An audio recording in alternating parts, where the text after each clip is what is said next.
But yeah, so we're going to start off with our end of year review of 2022 by just essentially talking about what's happened generally over the world in the last year and what our thoughts are on it are. So, I'm going to kick us off. What's happened from like January to March, let's say? Um, January and March. Oh, we had our mocks. I remember we had a Yes. podcast about our mocks. Yeah. That was quite an enjoyable podcast, if I remember correctly. Yeah, it was just build up to GCSEs, and then during GCSEs we didn't post anything for quite a while, and then after that it was just trying to build this up as much as possible. But in the world, um, Russia, Ukraine, Russia, Ukraine, that happened that started at the beginning of 2020. March. I want to say the beginning of March it started. Yeah, so it was sometime in the beginning of Yeah. 2022. That was just, I remember listening to LBC in the morning, and then it's like Russia have had this special military operation or Yeah. something in the Ukraine. And then after that, I mean, I remember coming home and then like reading on Instagram the memes being like, oh, our CCF boys being shipped off to war for World War Three. It was never really like 100% certainty, but in the back of my mind, I was just like, hang on a second, if Russia attack a NATO country, yeah. it could be all hell breaks loose. So that was interesting at best. Um, But then also in the UK politics, it's not March to, this is not January to March, but this is, I think, 5 health ministers, mm, 4 chancellors, 3 prime ministers, 3 prime ministers, and and a whole load of turmoil. yeah, So much turmoil. lots of political instability, to say the very least. Not just here though. We've had Roe versus Wade Yeah, that in was America. huge in America. Even in the UK, it was huge. Yeah. Um, All the gun laws still being debated. yeah, Trump right now, I mean, he's set to face criminal charges on 4 counts, for inciting riots in the Capitol. I don't think that's been confirmed yet, but that's essentially what BBC News is saying. So yeah, America, normal turmoil, I guess you can call it. Well, well, it was not more interesting than other years. yes, that's for sure. And then Queen's death, unfortunately, she yeah, passed away at the age of 96. that was very. I think that took everyone by shock in many ways. Even though we knew she was coming to the end of her life, and we were warned that she was ill, and It was families just coming to quick. visit her. It was quick. Yeah, but I think it's just the fact that she was A constant. constant for 70 years in a country as the head of the state, Yeah. and then And even though it's like ceremonial head of state, like realistically, all she does is give his royal assent in terms of when it comes to prerogative powers in Parliament. Doesn't you matter. have to Like, form a government in her name. yeah, and now in his name of Yeah. King Charles III. Did you see? He was in Harrow. He was in Harrow. Oh. I think it was on Thursday yesterday. Not yesterday. On Thursday last week, he was in Harrow, and my mum saw him on my nanny's for you those at home, my grandma on her road. She saw the motorcycles, the lights, and then King Oh. Charles. Yeah, I saw a video of him in Wrexham the other day, heckled yeah, by a protester, I think. yeah. He was in Harrow, then went to Priestmead Primary School, funnily enough, to meet some kids there, and then he went to the carol service in Westminster Abbey. So that was sick. So yeah, have you seen the banknote? With Yeah, King Charles? yeah, I saw that. Yeah, Kind of looks a bit cool. I and can't there's lie. that premise. Yeah, Oh, I can't remember. but yeah, Yeah. so that's what's been happening around the world. We've had Iran protests. That's Yeah, and then there's also still been going strong. a very prominent public figure who's been imposed in all our lives by the name of Andrew Tate, who we've discussed on multiple Yeah, occasions. yes, and Uh, are not opposing but differing views on him.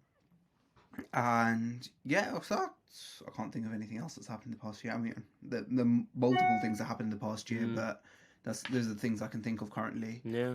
But what's been your favourite? My favorite thing that's happened last year. We'll get into our favorite, like our top 3 favorite things that we've done or favorite things that we've encountered. But in terms of the news which has interested me the most, let's say per se,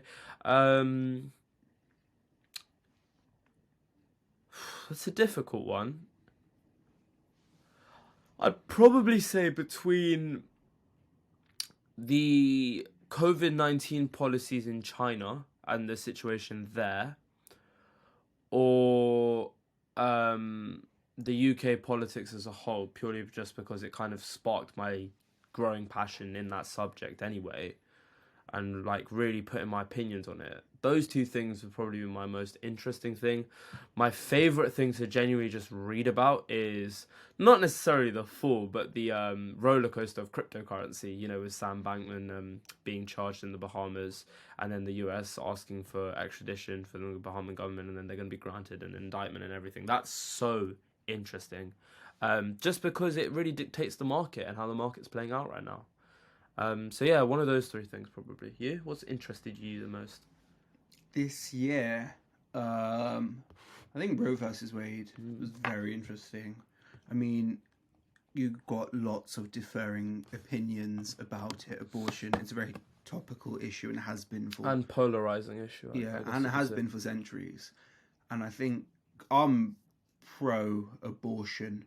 I'm pro-abortion, Pro-choice. pro-choice, and yeah, I think what the U.S. government has done with 26 states, I think, banning abortion immediately after the Supreme Court ruled it illegitimate. I think it just showed, in many ways, just how polar opposite people can be. In like these people, I mean, people on either sides are probably friends with one another, but they believe that this one thing is so wrong or so right that they're willing to protest on the streets and violently protest as well on the matter. I read something actually in a book. I'm reading a book right now called The God Delusion, and this was only in the introduction to the preface, funnily enough, so not even like in the actual book itself per se. And it was sort of like America's politics now has become so religiously like identified. Like it's so interesting. Sorry, my WhatsApp just went off.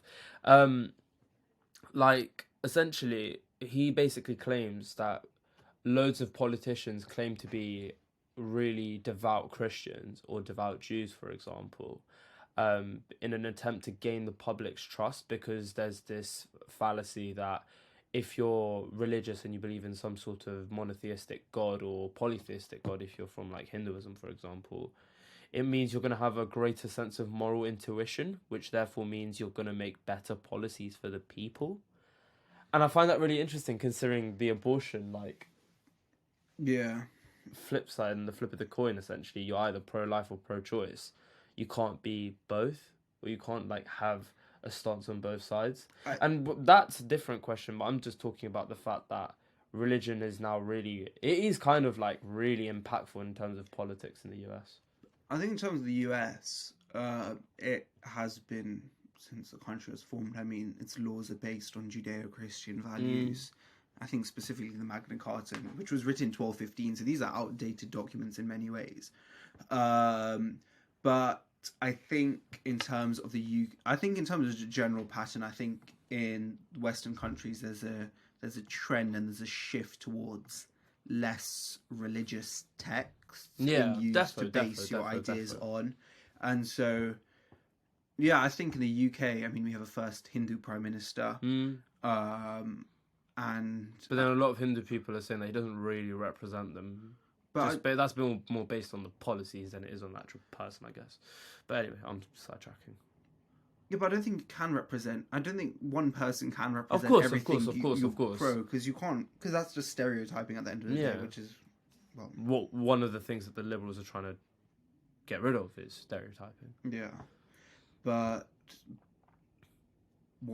back to what we were discussing. Yeah, I think there's a general shift in away from Judeo-Christian values using the basis for law. Yeah. I think it'll always be there. But I think what was really interesting that was happening the past year was that they released the 2021 census data done in the UK, and of that it said 46% of the UK population recognise themselves as Christian. No longer the majority, Yeah, so being Christian in the UK is no longer a majority, which is actually in many ways, I think, almost a sad thing, because obviously the UK is a multicultural country, but I think the fact that so many institutions rely on Christian values, on Christian texts, and when you go to Parliament, you have to make an oath to the Bible. Normally, I mean, you can. So help me God. Yeah, so you can choose different texts, but traditionally the Bible until very recently. It's just quite astounding in many ways. That I don't think it's sad though. I mean, I think you're going to get that with especially the fact that the UK is a hub for one, migration, so therefore you get different cultures, but two, it's a global, due to the rise of globalization, the geographer coming in again, due to the rise of globalization, the interconnecting sort of nature of the UK, the US, and a few other like global hubs, you're going to get that. So I don't think it's necessarily a sad thing. I think it's just stark that it's happened so quickly. Like I would have thought it would have been a bit like of a slower process.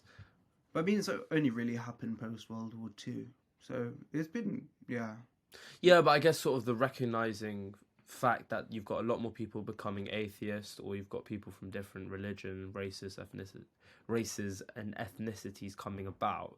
That Christianity is not your overwhelming majority when the secular laws were still founded upon Christian beliefs, even though they're fit for all purposes. I guess that's sort of where the sadness comes in. It's just sort of like you don't really have that basis like being shown now. But I wouldn't say that. I wouldn't say that's an overwhelmingly sad thing. I think it's just like as society progresses or moves on, shall we say, because progressive is sort of like a subjective term. It's sort of just it's up to your opinion whether it's a sad thing or not. I guess the good thing, not the good thing, but the thing is also like you've got a widespread now. So then that diversity, I think, is overwhelmingly not overwhelmingly, but overall, it's a good thing. And we have an uncodified constitution, which Dylan can tell us all about. You can as well. You're a politics student. Why don't you tell us about uncodified constitutions? They annoy me, but they also make me quite happy at the same time. I prefer uncodified constitution. An uncodified constitution, just for those who don't know, is a constitution which is not written down. Therefore, it's more flexible and stuff, and it can change over time. But rather than delving into the politics, what else has interested you in the past year? Should we go on to our favourite things then? Okay.